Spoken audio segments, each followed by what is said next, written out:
We're back. Welcome to season 3, episode 4 of the A Travel Talk Show. We are your true north strong. Let me try that again. We are a true north strong and free live broadcast coming to you from our virtual studio here in backcountry Canada. Tonight, we are going to be talking jet boating rivers and hiking waterfalls in British Columbia, Canada, with Canada adventure seeker, the great Diana Mohrsen. Diana is the author of a book, Secret Destinations.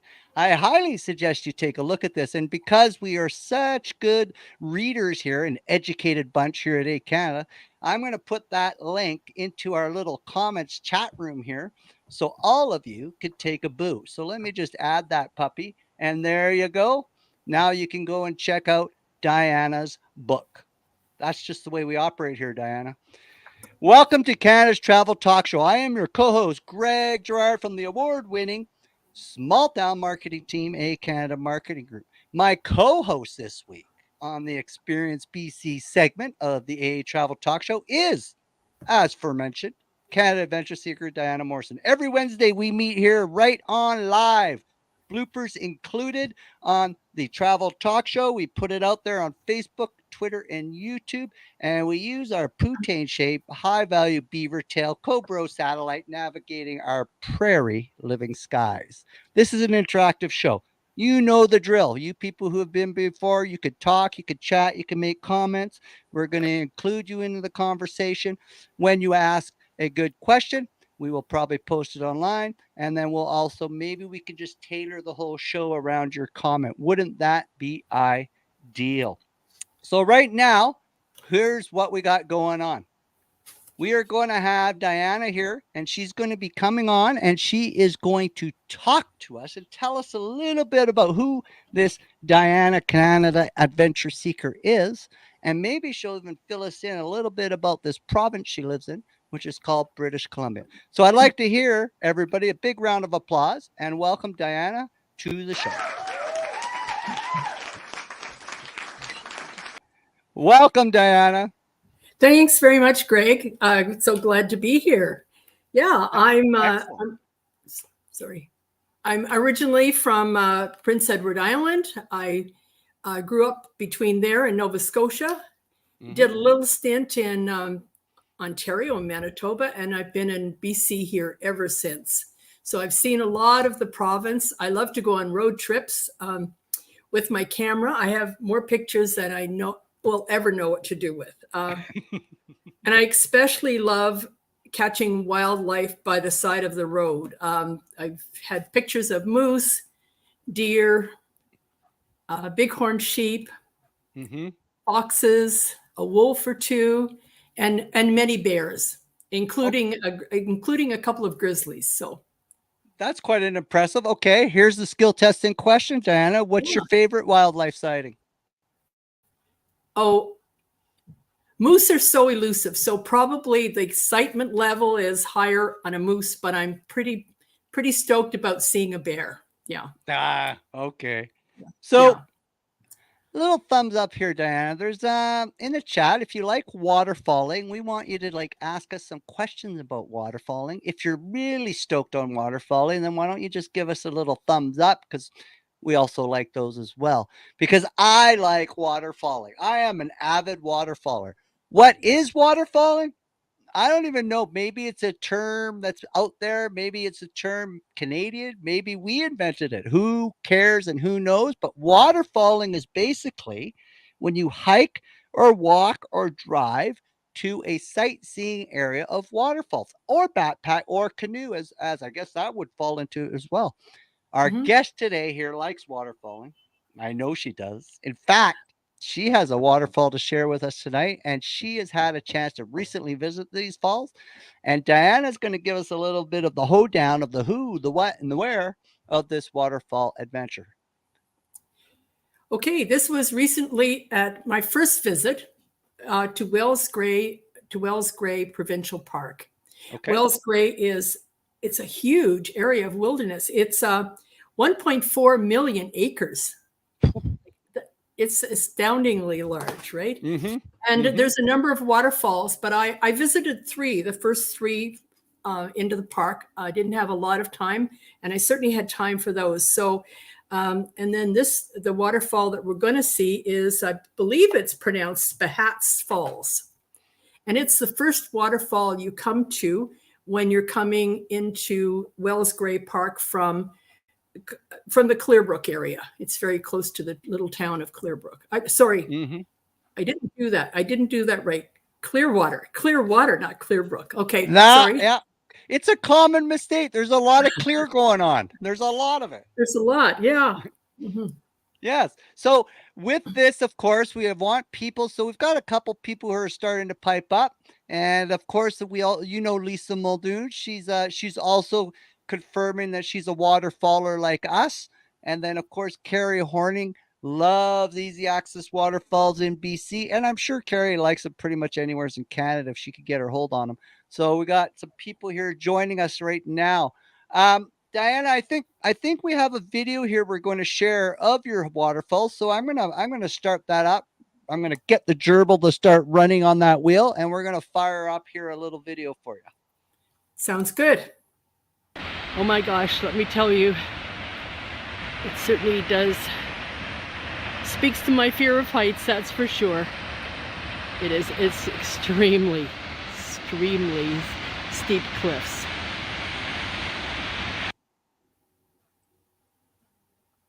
Oh, that looked pretty high up there. I'm telling you. Was there a rail? There was a little rail, but it's kind of like standing on the top of a 30-story building, looking down at the sidewalk, or looking down at the street. And Yep. it's pretty. You certainly have the feeling of being in a very high place, and the canyon walls were very, very steep. Mm-hmm. And the area was built up through lava flows, eruptions, and things way back in time. And so when you look at the cliff walls, you can see all the different cracks and lines of where it was all formed together. It's really quite an interesting area. That sounds. Hey, and I noticed that you're on the far side of the waterfall. Do you know by any chance, Dan, is there like a trail access to the top of that waterfall on the other side? Is there a trail access? Not that I know of. I just went from the parking lot. It's about a 5-minute trail to take you around to a little further beyond. There's a nice area that's all built up that you can stand on. But I was there in the morning, and if I was standing on the platform, the sun was coming directly at me, and so I couldn't get a picture of the waterfall. So I was kind of hiding over under a tree a bit to cut out the sun. Yeah. Gotcha. So again, if you are a fellow waterfaller in this beautiful country of ours, you can thumbs up, comment, like, share, ask a question. If you have a favorite waterfall, hey, why not just post it up so we can all take a boo and have a little conversation around that. But let's get down to this. Bucket lists. Man, I like bucket lists. I like them so much. You know what, Diane? There's no such thing as a bucket list in this household anymore. It's called a bucket novel, because it just keeps getting bigger and bigger and bigger. And it's like you tick one. It's like going one step forward and then 3 steps back, because you go to do one, but during that one adventure, you add 3 more to it because you're driving by something, or you find out something that wasn't necessarily at your pool. But you either love bucket lists or you hate them for that reason only. I mean, you love them when you can tick them off, but then you hate them because they never get smaller. They just keep getting bigger and bigger and bigger. So I get that. We get that. But Diana, when we talked a while ago, one of your bucket list items was to go bear watching on a jet boat. Now that's pretty cool bucket list item. So, and then the nice thing, what I like, is you went and you ticked that off your list. But from our previous conversations in the green room, munching out on virtual Caesars and Smarties, we talked about, what did we talk about? We talked about that this was a bucket list item that you got to go and do. Right. Yeah. Right. So why don't you share with us a little bit about that adventure? Okay. I've often gone road tripping through BC, and there's a little community called Blue River on the way between Kamloops and Valemont. And as you get close to Blue River, there's huge signs along the road showing grizzly bears and things like that. And it's advertising a river safari. And I've looked at that every time I go by, and I'm thinking, wow, I would like to do that. I think, but I don't know if I want to be on a boat when there's a grizzly nearby, or I wasn't too sure. Anyway, but it was on my mind for a long time. And just a couple of weeks ago, I had the opportunity to do that. And it was great. Unfortunately, bears don't always show up when you want them to. I've seen them by the side of the road, and I get to see them, and the car 5 minutes ahead of me or the one behind me would have missed the whole thing.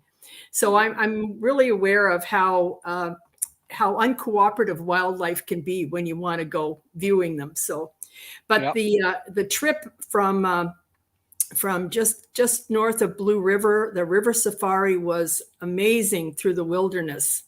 Yeah. And first we went out in a catamaran, or a double canoe, basically. And the two canoes were attached together, and were filled with tourists.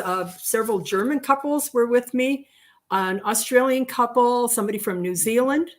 I might have been the only Canadian there. Well, I hope you represented us well. Oh. We can only hope. Hope. Yeah. Anyway, they took us out on this catamaran out under this huge lake called, not a very attractive name, Mud Lake, but it's just this huge, shallow lake. And we went to a staging area, and at the staging area, they broke our little group up into two, and we set out in jet boats further up, like it's stream. I don't know if it's even called a river, because I think it's more like a creek. And it had just opened up. They had been so low on water that they had been closed for a few weeks, and there was just enough rain or runoff from a glacier way up there that it was enough to be able to travel this route again. And it was pretty exciting. Yeah. I mean, these jet boats, in case you newbites don't know what a jet boat is, maybe you can give them a little bit of how they work, because they can operate on like inches of water, right? Yeah. Apparently you can have up to, it can be as low as 3 inches, and there's mud bars or sandbars and fallen logs. And so you're going around. The video doesn't show it as well as, that's what I was hoping it would show it. There's a lot of movement. You're going back and forth. You really feel that you're going around these turns and everything. It was so very, very exciting. It looks a little even milder when you're looking at the video, but it felt incredibly adventurous. Yeah. I mean, that's basically, it's nature's Disneyland, right? So let's show everybody this video we're talking about, and maybe you can give us a little bit of a rundown as this goes through here. Sure. So we'll bring her up. Oh, the production studio says it's good to go. So let's bring her up. And here we go. This is your jet boat adventure, right? Yeah. Yeah. So you can see off on the side, the sandbars, like it really isn't very deep. And then there's just mountains and wilderness. Through this area, there are no maintained trails. I think the only way you can get in here is by canoe. And so this is truly wilderness, which made it so exciting for me. Yeah. And you're moving too, eh? It doesn't look as fast, but you're you're roaring. We are. And the wind is coming to you, you're hanging on to your hat. And then we hit some rain eventually. So yeah, we had all kinds of weather. So yeah. And this is, again, I mean, I can't believe, I know we went on a long ago, me and Junior, we went on one, and it is amazing how little water they need to go this fast. Yeah. Yeah. And you can just tell that I kept expecting us to go aground someplace. Yeah. So that does add to the excitement for sure. Yeah. Yeah. Yeah. I love it. And the scenery just is amazing, eh? It's so green and the Hmm. air is different. It's like you just get Yeah. a whole lease on life when you're out there. I mean, it's so beautiful. And nothing else. That was it. The two jet boats that from our little group, that was the only thing on that whole stretch. Yeah. Wow, eh? Yeah. Yeah. Wow. So very quiet, very quiet. Other than the jet boats, they do make some noise. But when we were in the canoes, it was just, I think they must have an electric motor because I could tell we were being propelled, but it was almost silent. Mm-hmm. So very Mm-hmm. quiet. Yeah. I just put up on the screen Junior there, and he's doing his wahoo, which he's famous for on any type of adventure. That's his favorite word. Wahoo! That's what he loves to say. So we've got more Janet here saying looks like fun. So we're gonna have to get our friend Janet onto a jet boat, and then Yes. we Yes. can do a jet boat comparison, right? So Hmm. so what we got now, just before, what I'd like to do, Diana, is maybe just leave it a little bit open to you. And is there anything that you would like to close off before we let you go? And I'll just give you the stage, and you can share with us as you see fit. Okay. Well, I definitely plan on going on this river on the river safari again next year. It was so worth it, even without seeing wildlife. It really was just to get out there in the wilderness in an area I had never heard of before. Mud Lake Delta Park. It's a big provincial park, and Yep. it's been there for, I think, since the late 1900s. I think 1990. I'm not sure exactly when. Yep. Anyway, but yeah, I had never heard of it before, and there it was, sort of almost right beside the road. And I would definitely go on that again. It was very much worth it. Yeah. Yep. So you don't need a bear to enjoy a jet No. boat ride. You don't need the wildlife because nature is doing its job all by itself, right? Yeah. Yeah. A Yeah, bear would and have there, been. and it's sort of even like if you do, because that's what they tell you all. Say on whale watching tours, same on all Mhm. type of tours. You're not guaranteed the wildlife, No. so No. you got to enjoy that journey, right? Because if you do see Yeah. the wildlife, that's a cherry on the sundae. You Yeah. might not see it, so embrace the moment, right? Yeah. Yeah. Yeah. And, Okay, so I put a little link up for all of you on our chat where you can meet Diana. You can connect with her on her book, Secret Destinations. You can also catch up to her on her socials. And of course, like always, you can follow Diana and the other Canada Adventure Seekers in real time as they explore Canada on our live community travel talk. Now, I posted the link in the chat room for a purpose. That's for you to go and use them. So you can go and see all our seekers. You can click each one. You can also meet Diana here. I put her personal one up at the very beginning. So by all means, go crazy and have some fun there. Thank you to Diana for sitting in as co-host this week. It's not as easy as it looks. I know that. So I really appreciate her time and coming on and sharing and doing a little waterfalling and a little jet boating and maybe having a sort of epic adventure. And that's what life is all about, our epic adventures. Get off the couch, go have some fun, open your eyes, take the blinders off. If you have to do it within your community, do it in your community. I'm finding out everything all the time about my region and our area, and I highly suggest everyone else invest in within the adventures within your own staycation 100 kilometers around your community. Diana's going to be back next month because she's going to rock it again with some more BC Canada adventures. She's also going to tease us with some more bucket list items because when you have nothing on your bucket list, you're in big trouble. So you better make sure that bucket list keeps full. So thank you for tuning in, our viewers. Thank you very much. It's because of you that we love this. It's because of you that we are thankful that we get this opportunity. So we are a land of please, thank you, and sorry. Being polite is in our blood. So what I'm asking you right now is to share this broadcast with your friends. Tell them all about Canada. Tell them about the crew here at ehCanada and Travel Talk and the Seekers. It's so easy to show Canadian pride and hospitality. It's that one little thing. It's called a share button. The choice is yours, really. I mean, you support a Beaver Tail Fuel 100% Canadian made travel website, or The corporate suit and tie wannabe travel experts in their ivory towers. Not a tough decision. Go with the real people who are doing real things on real adventures in real time. Have some fun, laugh, Canadianisms. Do what you got to do to be a Canadian and have some fun out there. What better way to research your next adventure is then to book with the Canadian content and with Canadian influencers. And remember, you are what you listen to. Next week, Wednesday, November 1st at 7 p.m. Newfoundland time, which is 2 p.m. Pacific, 3 p.m. Mountain, 5 p.m. Eastern. If life is busy, every show is recorded. That's on Twitter, YouTube, and Facebook. You could always catch up with our shows the next day. But my co-host next week will be the Newfoundland Canada influencer, the Canada adventure seeker herself. Coralie Rennie will be back, and she will share with her with some bucket list items, adventures, some hacks, and she's ready to go. So we're going to see you again next week. Diana, you got anything to say before we go? No, see you next month, the end of November. Okay. Yes, we will see Diana next month, the end of November. See you next week here on the A Travel Talk Show. And may the maple leaf be with you. Peace out, Canada. Adventure hard.